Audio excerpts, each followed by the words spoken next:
So hello and welcome. I'm Maria McMahon. If you haven't seen any of my videos before, welcome. It's good to have you here. Thank you for stopping by.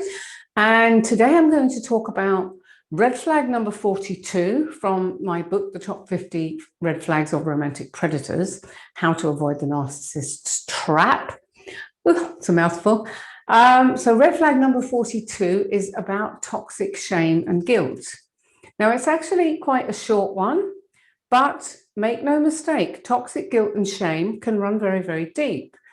Now, we all experience shame and guilt as these emotions are part of what makes us human. You know, we've all done things that we felt bad about or regretted or are not proud of. And the function of guilt is to keep our moral compass pointed in the right direction. And usually it does the job quite well. You know, we learn from our mistakes, we forgive ourselves, we vow never to do it again, and we move on. Toxic shame and guilt, however, are entirely different and much more complicated emotions to deal with.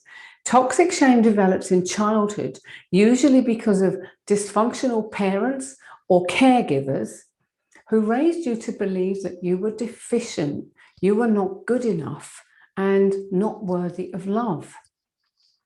Now, as a young child, your developmental needs were not met and you were not allowed to express and learn about the world the way a normal child would.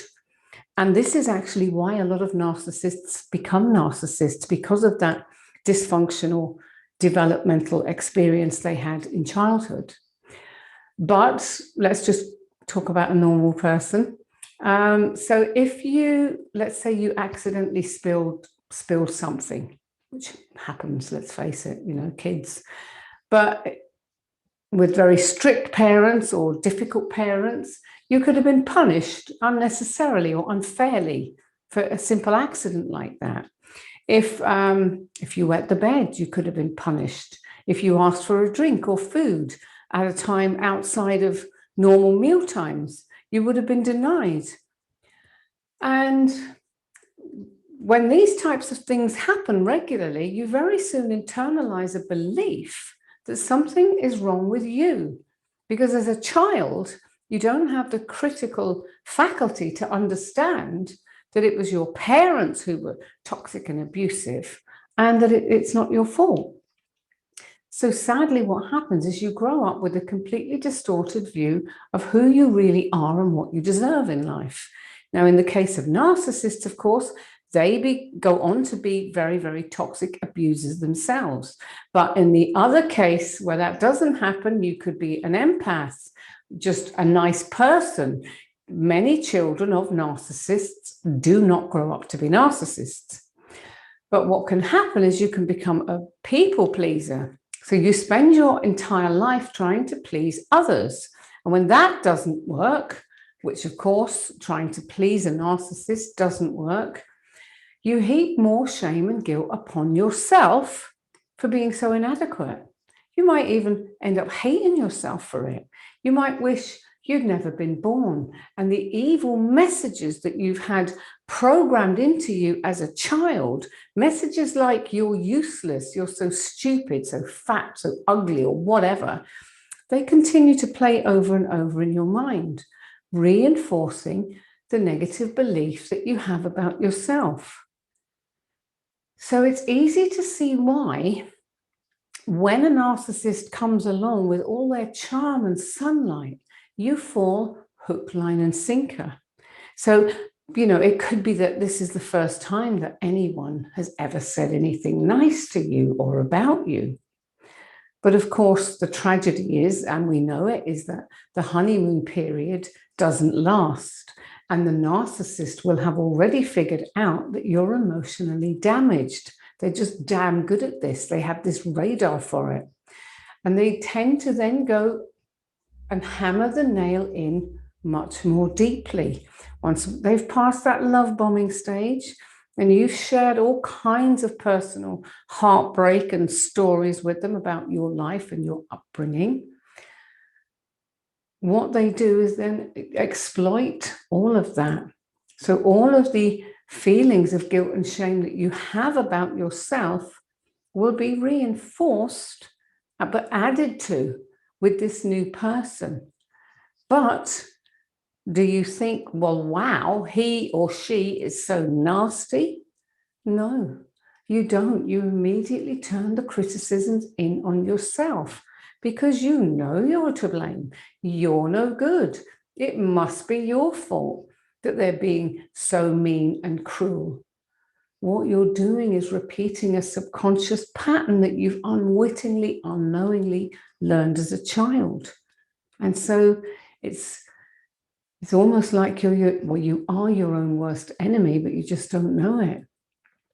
Now, if you were also the scapegoat child, constantly compared against the golden child, this negative perception of yourself is going to run even deeper. Toxic shame also makes it impossible for you to stand up for yourself because you never learned that you had any rights as a child. So you don't believe you have any as an adult. Inside you, there's still an injured, wounded child who doesn't know any different. And this makes it so easy for a narcissist to swan in, sweep you off your feet, and start pushing you back down where you believe, because of your subconscious programming, that you belong. So you're pretty much a pre-programmed puppet ready to dance to the new puppeteer's tune. Now, if you're suffering with this kind of shame and pain, please know one thing, and that is that it is not your fault. And you don't deserve to go on living with this entirely false construct of who you are. So I would urge you to start looking at ways to build up your self-love. And I have a series of videos on that, which I can share with you in a minute. But what I'd also do is, if this really is an issue for you, I'd urge you to find a therapist to help you work through it, to release it, to forgive yourself, and to learn to love yourself and to fully heal. And I emphasize again, I can't emphasize enough, how important it is for you to know that it was not your fault. You are not to blame. And on that note, if you really are struggling and you'd like a copy of my free ebook, The 5 Key Steps to Healing from Narcissistic Abuse, just check out the links below. I'll put it in the link below the video, because that can really help you to just hammer some of these points home that I'm talking about it not being your fault, okay? And it's really helpful if you're really at the beginning of your journey, you have no idea where to start or how you're going to heal, okay? So, and as I mentioned, I also have a series of videos on self-worth and self-care and self-worth, self-care, stuff like that. I'll put the links in as well, because it's important that you really think about that. Okay. Now, the next flag that I'm going to cover is absolutely huge, and it's one of the most damaging, the most difficult to break. And so many people I've worked with were really struggling with this one when they came to me. So please watch the next flag, which is red flag number 43. It's all about trauma bonding. You really need to watch that if you think that you might be trauma bonded.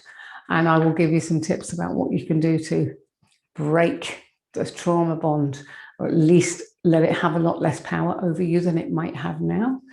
Okay, so thank you very much for watching, and I look forward to seeing you again soon for the next video. Bye for now.